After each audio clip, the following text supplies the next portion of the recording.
Hello learners, welcome back to my YouTube channel and इस video में मैं आप लोगों के साथ डिस्कस करने वाली हूँ topic related to accounting for partnership firms. Okay, हम लोग बेसिक कॉन्सेप्ट्स टू एडवांस दोनों डिस्कस करने वाले हैं और इन वीडियोस के थ्रू जो है आपको अच्छे से क्लियर हो जाएगा पार्टनरशिप फर्म्स की जो अकाउंटिंग होती है उसमें क्या क्या ट्रीटमेंट होते हैं, क्या टर्मिनोलॉजी है, हर एक चीज़ को हम लोग डिटेल में डिस्कस करने वाले हैं। ओके, तो हम स्टार्ट करते हैं हमारी वीडियो को और ये रहने वाला है हमारा पार्ट 1। फर्स्ट ऑफ ऑल हम बात करते हैं इंट्रोडक्शन की। देखिए, आप लोगों को सभी को पता है जो अकाउंटिंग फॉर पार्टनरशिप फर्म्स है कॉमर्स के स्टूडेंट के लिए बहुत बहुत इंपॉर्टेंट टॉपिक है। जो स्टूडेंट्स कॉम्पिटिटिव एग्जाम्स की तैयारी कर रहे हैं या जिनके सिलेबस में ये टॉपिक है तो बहुत ज़्यादा यूज़फुल रहने वाला है, इसीलिए आपने अच्छे से सुनना है, समझना है और प्रॉपर नोट्स बनाने हैं।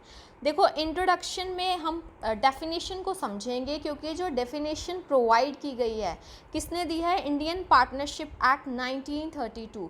ध्यान रखना, जो पार्टनरशिप की हम बात कर रहे हैं उसको कौन सा एक्ट डील करता है हमारे इंडिया में, इंडियन पार्टनरशिप एक्ट 1932। ओके, ये आपको ध्यान रखना है।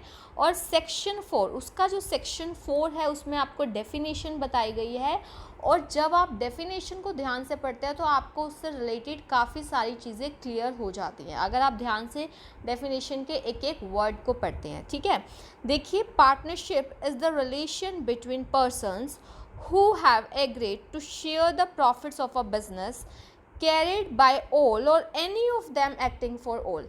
देखो, सिंपल लैंग्वेज में अगर मैं बताऊँ, इसके फीचर्स भी डिस्कस करेंगे, बट देखिए सिंपल लैंग्वेज में देखो पार्टनरशिप क्या होता है, दो या दो से ज़्यादा लोग। मिनिमम नंबर ऑफ मेंबर्स कितने होते हैं पार्टनरशिप में, आपको पता ही है 2, क्योंकि एक अकेला पर्सन तो पार्टनर नहीं बन सकता ना खुद का, कम से कम 2। उनके बीच में ये पार्टनरशिप एक टाइप का रिलेशन होता है कुछ लॉफुल बिजनेस करने के लिए। इलीगल बिजनेस की बात नहीं हो रही है, लॉफुल बिजनेस करने के लिए, फॉर शेयरिंग प्रॉफिट। ध्यान रखना, ये मोस्ट इम्पॉर्टेंट है कि ये मोटिव तो होना ही चाहिए कि हम लोग प्रॉफिट शेयर करेंगे आपस में, चाहे लॉस शेयर हो या ना, वो एक अलग चीज़ है, बट प्रॉफिट को शेयर करना ज़रूरी है। ठीक है, carried by all or any of them acting for all, यानी कि देखो क्या है कि सभी भी पार्टिसिपेट कर सकते हैं बिजनेस में या उनकी तरफ से कोई एक भी कर सकता है। ये आप प्रिंसिपल एजेंट रिलेशनशिप होता है, ये भी आप फीचर्स में पढ़ेंगे, लेकिन अभी तक के लिए आपको इतना पता होना चाहिए। सो ये एक बिजनेस रिलेशनशिप होता है 2 और मोर पर्सन्स में to share profit and losses of the business carried on by all or any of them acting for all. I hope आपको डेफिनेशन अच्छे से क्लियर हो गई होगी। आपको ये भी ध्यान रखना है कौन सा एक्ट है, कौन सा सेक्शन है। अगर हर चीज़ को प्रॉपर वे में शुरू से ही कॉन्सेप्चुअल वे में करते हैं तो आपके लिए बहुत हेल्पफुल होती है। ओके, ये चीज़ें। अच्छा, आप पार्टनरशिप में जब अकाउंटिंग करते हैं तो 3 टर्म्स हैं हमारी, partners, firm and firm name. तीनों में डिफरेंस है और क्या डिफरेंस है ये आप लोगों को पता होना चाहिए। जो persons, the persons who have entered into a partnership with one another individually, हम लोग उनको पार्टनर्स बोलते हैं। सपोज ए, बी एंड सी, ये तीनों हैं। ठीक है, इंडिविजुअली जो है हम लोग इनको क्या बोलेंगे, पार्टनर्स बोलेंगे। जैसे कि ए पार्टनर है, बी पार्टनर है, सी पार्टनर है। इंडिविजुअली हम इनको पार्टनर्स बोलते हैं। जब ये कलेक्टिवली हम इनको इकट्ठा जब बोलते हैं तो that is known as firm. ध्यान रखना, पार्टनरशिप फर्म कलेक्टिवली बोलते हैं, अलग अलग इंडिविजुअली इनको हम लोग क्या बोलते हैं, पार्टनर्स बोलते हैं।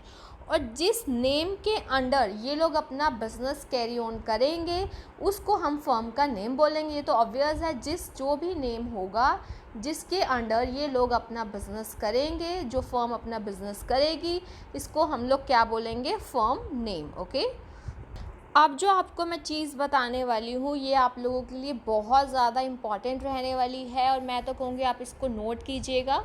देखो, एक है हमारा लीगल पॉइंट ऑफ व्यू, जो हम नेचर ऑफ पार्टनरशिप की बात करेंगे, एक हमारा अकाउंटिंग पॉइंट ऑफ व्यू। अगर मैं बात करूँ लीगल पॉइंट ऑफ व्यू से तो जो एक हमारी पार्टनरशिप है is not a separate legal entity from its partners. यानी कि अगर हम बात करें इसका लीगल पॉइंट ऑफ व्यू से क्या होता है, बाय चांस अगर फर्म के जो उधार है, डेट्स हैं, वो फर्म की जो मतलब एसेट्स हैं उनसे पे नहीं किए जा सक रहे तो उनकी जो पार्टनर्स की प्राइवेट एसेट्स है उसको यूज़ किया जाएगा।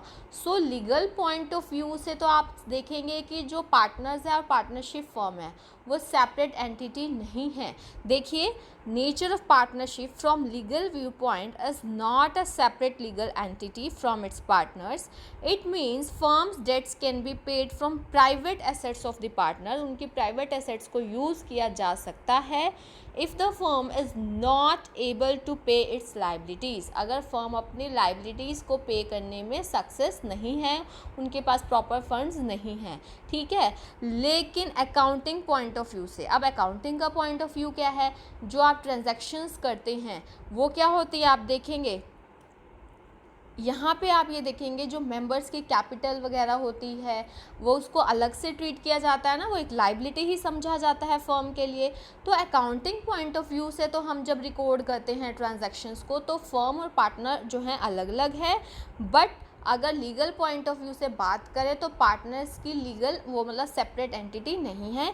ये कॉन्सेप्ट आपको समझना बहुत ज़्यादा ज़रूरी था आप लोगों के लिए, ठीक है।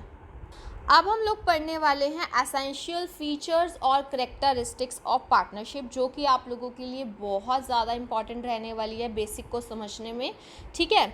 तो सबसे पहले बात करते हैं नंबर ऑफ मेंबर्स की, या फिर 2 और मोर पर्सन्स। कम से कम there must be at least 2 persons to form a partnership. देखो, पार्टनरशिप को फॉर्म करने के लिए कम से कम 2 पर्सन्स होने चाहिए, और ये भी बहुत ज़रूरी है कि ये जो भी 2 पर्सन है या 2 से ज़्यादा, they must be competent to contract. आप लोगों ने इंडियन कॉन्ट्रैक्ट एक्ट 1872 में पढ़ा होगा कि क्या क्या कैपेबिलिटीज़ ज़रूरी हैं कॉन्ट्रैक्ट करने के लिए। तो all such persons must be competent to contract, ठीक है। देखो, according to Indian Contract Act every person, लेकिन इनको छोड़ के, except the following are incompetent to contract, ठीक है। इनकॉम्पिटेंट आएगा यहाँ पे, इनको छोड़ के, सॉरी कॉम्पिटेंट टू कॉन्ट्रैक्ट, इनको छोड़ के बात हो रही है ना, तो वो कॉम्पिटेंट ही होगा। ये जो आपको जैसे माइनर हो गया, माइनर 18 ईयर्स से कम के, वो कॉन्ट्रैक्ट करने के लिए कॉम्पिटेंट नहीं है, तो इनको छोड़ दिया जाएगा। Persons of unsound mind, unsound mind वाले पर्सन अब प्रॉपर डिसीजन नहीं ले पाते हैं, चाहे वो टेम्प्ररी ही अनसाउंड माइंड के हों तो भी वो कॉम्पिटेंट नहीं माने जाएंगे।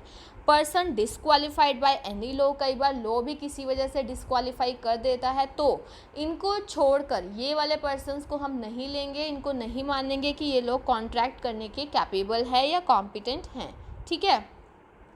ये तो हो गया हमारा मिनिमम। अब देखो मैक्सिमम नंबर ऑफ़ पार्टनर्स, काफ़ी सारे स्टूडेंट्स को, काफ़ी सारे लर्नर्स को इसके रिगार्डिंग कन्फ्यूज़न रहता है, बट आप इसको ध्यान से समझिए कि है क्या मैक्सिमम। देखो, जो कंपनीज एक्ट 2013 है उसका सेक्शन है 464, ये भी आपको पता होना चाहिए, इंपॉर्टेंट है आप लोगों के लिए।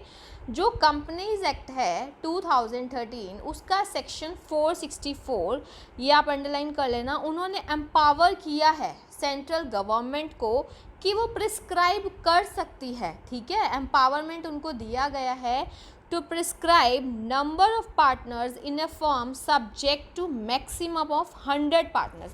इसका मतलब ये नहीं है कि उन्होंने 100 मतलब उन्होंने पावर दी है सेंट्रल गवर्नमेंट को। कंपनीज एक्ट 2013 के सेक्शन 464 ने सेंट्रल गवर्नमेंट को पावर दी है कि आप डिसाइड कर सकते हो कि कितने मैक्सिमम नंबर होने चाहिए, लेकिन वो 100 से ज़्यादा नहीं होने चाहिए। अब उन्होंने क्या डिसाइड किया हम तो वो मानेंगे ना। देखिए, सो सेंट्रल गवर्नमेंट ने क्या प्रिस्क्राइब किया है, central government has prescribed maximum number of partners in a firm to be 50। ध्यान रखना, ये आप लोगों के लिए बहुत ज़रूरी है। Maximum number of partners central government ने उस पावर का यूज़ करते हुए 50 बताए हैं। किसके? White rule 10 of the companies miscellaneous rules 2014। तो ये आपको इस पॉइंट में बहुत सारी डायरेक्ट इन्फॉर्मेशन मिली है जो कि आप लोगों ने ध्यान रखनी है, आपके MCQs में पूछी जा सकती है, ठीक है। सो जो सेंट्रल गवर्नमेंट है उन्होंने प्रिस्क्राइब की है maximum number of partners in a firm to be 50। किसके through? Rule 10 of the company's miscellaneous rules 2014। So partnership firm cannot have more than 50 partners। तो मैक्सिमम कितना हो गया? 50 हो गया। हाँ, उनके पास थी उनको एम्पावरमेंट दिया गया था कि आप मैक्सिमम 100 तक कर सकते हैं, बट उन्होंने कितने बताए हैं, 50 बताए हैं। तो ये अब आप लोगों के माइंड में इसके रिगार्डिंग कोई भी कंफ्यूजन नहीं रहना चाहिए, ठीक है।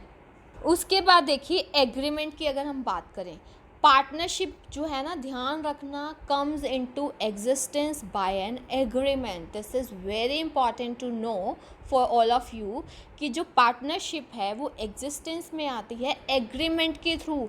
और ये ज़रूरी नहीं है कि एग्रीमेंट रिटन हो, ये रिटन भी हो सकता है, ऑरल भी हो सकता है, बट हम अपनी सेफ्टी के लिए एक रिटर्न में होना बहुत अच्छी बात है। तो ध्यान रखना, एग्रीमेंट ही बेसिस है रिलेशनशिप अमंग पार्टनर्स का। जो रिटर्न एग्रीमेंट होता है उसको हम लोग क्या बोलते हैं, पार्टनरशिप डीड। ओके, ध्यान रखना है, जो रिटर्न एग्रीमेंट होता है उसको हम लोग बोलते हैं पार्टनरशिप डीड। ये आप लोगों के लिए जानना बहुत ज़्यादा इम्पॉर्टेंट है। ओके, जो पार्टनरशिप डीड के एलिमेंट्स हैं या पार्टनरशिप डीड जब साइलेंट होती है, ये सारा हम डिटेल में आगे आने वाले पार्ट्स में पढ़ने वाले हैं। ओके, नेक्स्ट जो फीचर है दैट इज़ लॉफुल बिजनेस। देखो जो पार्टनरशिप है, अब ऐसा तो नहीं है ना आप इलीगल बिजनेस के लिए आपने बिजनेस सोच लिया कि हाँ हम लोगों ने जो है मिलके लोगों को मर्डर करना है या और भी कोई इलीगल पर्पस हो सकता है, तो ये हम इसमें इंक्लूड नहीं करेंगे, क्योंकि जो पार्टनरशिप है आपकी वो लॉफुल बिजनेस के लिए होनी चाहिए। ये बहुत ज़्यादा ज़रूरी है ये चीज़। ओके, उसके बाद है प्रॉफिट शेयरिंग। जो एग्रीमेंट है among the partners must be, वो किसके लिए होना चाहिए, ऑब्वियस है प्रॉफिट्स को शेयर करने के लिए, और जब लॉसेस होंगे तो वो भी, ठीक है, बट प्रॉफिट शेयरिंग ये तो उनका मोटिव होना ही चाहिए। It is not essential that all the partner must share losses. ध्यान रखना, क्योंकि आपको टाइप्स ऑफ पार्टनर्स भी पढ़ेंगे, कई बार पहले से ही डिसाइड हो जाता है कि ये पर्टिकुलर पार्टनर लॉसेस में शेयर नहीं करेगा, तो ये इंपॉर्टेंट चीज़ आपने ध्यान रखनी है। It is not essential that all the partners must share losses. Next है business can be carried on by all or any of the partners acting for all. ये देखो हमने डेफिनेशन में भी पढ़ा था, ज़रूरी नहीं है कि सभी के सभी बिजनेस करें, वो सारे कर सकते हैं, बट उन सभी के बिहाफ पे कोई एक या दो लोग ऐसे भी कर सकते हैं, ठीक है। सो इसी वजह से जो पार्टनर्स होते हैं एजेंट्स भी होते हैं, प्रिंसिपल्स भी होते हैं। तो अगर एक एजेंट के रूप में मतलब एजेंट के रूप में पार्टनर काम कर रहा है तो ही रिप्रेजेंट्स अदर पार्टनर्स, वो रिप्रेजेंट कर रहा है दूसरे पार्टनर्स को और उनको बाइंड भी करता है अपनी एक्टिविटीज़ के लिए। और जब वो एज अ प्रिंसिपल, अब जब प्रिंसिपल होता है देखो वो अपने एजेंट की एक्टिविटीज़ के लिए होता है ना बाइंड, ऐसे ही जो as a principal he is bound by the act of other partners. तो ये आप लोगों ने ये जो फीचर्स मैंने पढ़ाए हैं और स्टार्टिंग में आपको बताया है कि नेचर ऑफ पार्टनरशिप कैसा होता है लीगल पॉइंट ऑफ व्यू से, अकाउंटिंग पॉइंट ऑफ व्यू से, ये आप लोगों को बहुत अच्छे से ध्यान रखना है, ठीक है। इससे आगे का हम लोग नेक्स्ट वीडियो में करेंगे, लेकिन आपने हर एक पार्ट को बहुत अच्छे से करना है ताकि आपके जो MCQs भी आएंगे वो आप बहुत अच्छे से सॉल्व कर पाएँ। Okay, thank you.